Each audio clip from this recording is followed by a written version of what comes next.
went to the drive-in. Will you tell them that we went to the drive-in? We definitely have a strange one from Toho this week for you. Dogora is definitely an odd addition to the Toho monster movie library. It was directed by Ishiro Honda, famous for all of the awesome Godzilla movies, and this one also had the special effects done by E.G. Tsuburaya, who is the master of creating special effects for these old-school monster movies. He also did Ultraman, too. Released in Japan on August 11th in 1964, and then again in 1966 as a straight-to-TV movie, Dogora is an interesting sci-fi monster movie. Our story begins with these fellas launching a TV satellite into space, and then it gets eaten by something, and then we get our title screen. While that's going on, this group of diamond thieves break into a jewelry store, but they have to bail because they start to float away.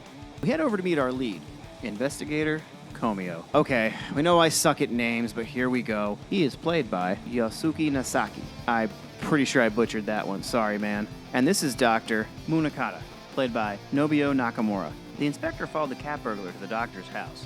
His name is Mark Johnson, played by Rob Durham, who I just realized was this guy from Godzilla vs. Megalon. He gets away, but he gets picked up by two of the diamond thieves from earlier. Hamako, played by Akio Wakabashi, and Joe Safecracker, played by Hideo Hatamoto, who, along with Yosuke, were all in Ghidorah, the three-headed monster, which came out 4 months later. So they must have shot this movie and then jumped right into that one. Komai comes to and meets the doctor's assistant, Masayo, played by Yoko Fujiyama. He tells him that he thinks Mark Jackson robbed the Diamond Vault from the beginning of the movie. Jackson goes to meet the boss, played by Suziboro Kazumi, to hand off the diamonds that he stole from the doctor. Turns out the doctors that Jackson stole were actually fake. Tough break, man. Jackson breaks free and makes a break for it. Komaya tries to put the moves on Masayo, but her brother pops up, one of the satellite guys from the beginning, Marino, played by Ishiro Kuzume. Remember him from Mothra? I am just butchering these names left and right, and I have to again apologize. They hear this weird heartbeat type sound, and then all hell breaks loose. They all get together with the doctor and go over what might have destroyed the satellite, and is it connected to what the hell just happened? The diamond thieves again try to do another heist, but Mark shows up and tries to get the diamonds himself. The thieves get the diamonds, but they hear that weird sound again. Mark goes to see the doctor about what the fuck these sounds could possibly be. He's drinking Japanese tea. What? Drinking? I don't know why, but I thought that was pretty funny. The cops bust into the meeting and Mark explains who he really is. He works for an organization that's trying to track down the diamond thieves. Oh, and those diamonds they stole? They're only sugar crystals. Back at the doctor's, they discover that a monster is behind all the strange stuff that's going on. That's what actually broke into the vault in Tokyo and was trying to steal the diamonds. And the diamonds planted on the truck on the highway. It feeds off carbon-based substances. They name the monster Dogora. So Mark, the doctor, and his assistant head to Kyushu. And it turns out, Mark has the diamonds the thieves were after all. Okay, I can't seem to figure this dude out. He bumps into Hamoka and she figures out that he has the diamonds. She kind of wants to turn on the other guys and work with him, but Mark says, no thanks. Okay, 45 minutes in and really not any monster action. Komio has Mark figured out. At least somebody did. And well, no monster action yet, but at least we get a fight between these two. I give up.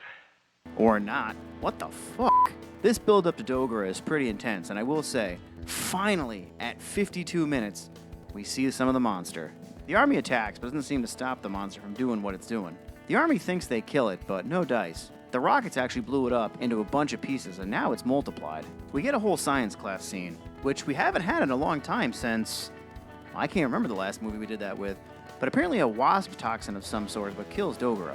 So they spring into action to make enough to use on the space monster. Komio goes to see Mark, and... oh yeah, I forgot about the bank robbers. They capture Mark and Komai. They send Hamoka to get the diamonds from the security box, but... she ran away! And then they rig the room with dynamite to blow up and take off, and leave these two behind. Doesn't look like it would have been too bad if the dynamite did blow up.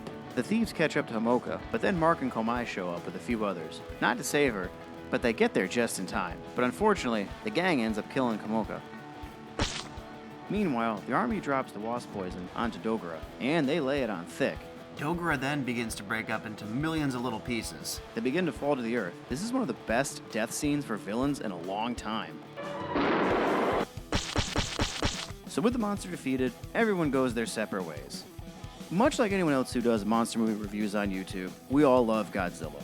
And I love the Ultraman series, so maybe we'll do those later. But Toho rules, bottom line. Subraya was awesome. And this movie's out there, though.